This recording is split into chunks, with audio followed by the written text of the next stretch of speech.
So what we're going to cover awareness, in particular awareness of our environment, the kinds of places that we go, the kinds of things that we see and do.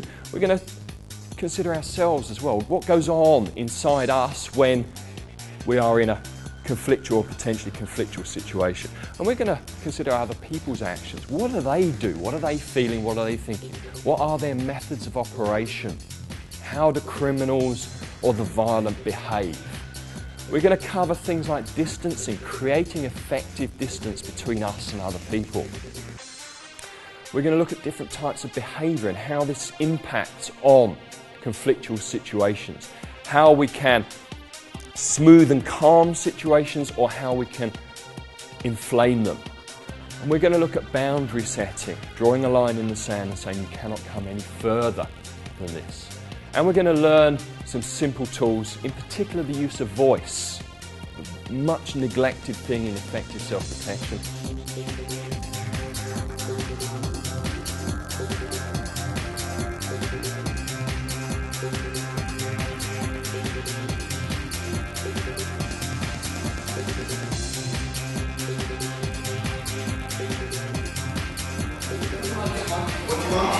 What do you want? What do you want?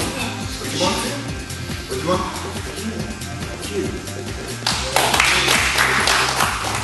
Nigel, back off. Back off. Back off. That's close enough. Back off. Back off. Back off. Come on, man. Back off. Back off. Here we have one last bit left to do, which is the physical aspect, and goes on or progresses on from the non-physical in a very clear sequential way, which is if he's come out and he's asked me for my asked me for the time, I said I'm sorry, it's 2 o'clock, whatever it is, and then he says, well, it's a really nice watch, can I have a look at it? I said, well, what is it you want? And then he tells me that he wants my watch, and I say, back off. I've given him an ultimatum. I've told him to leave. I told him I don't want any trouble. I've shown him the universal sign for passivity or not wanting any fighting. Told him I don't want any trouble. Now he makes a choice. He either leaves and that's the end of it, as we did there, or he presses that point further. What I've done in terms of body language and voice and so on hasn't been sufficient. Maybe because I've just not been convincing enough. Or maybe because he just feels that he's a bigger shark in the sea than me. He's done this so many times that I don't impress him. Or he's desperate, just has to do it. I have to have that watch for whatever reason.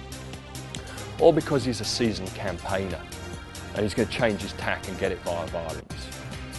So now we go to the next step, which is what do I do if he then makes this a physical problem for me after I've given him these options to leave? And if it becomes a physical problem, then I become physical back. And I'm going to hit him, and I'm going to keep on hitting him until the job's done.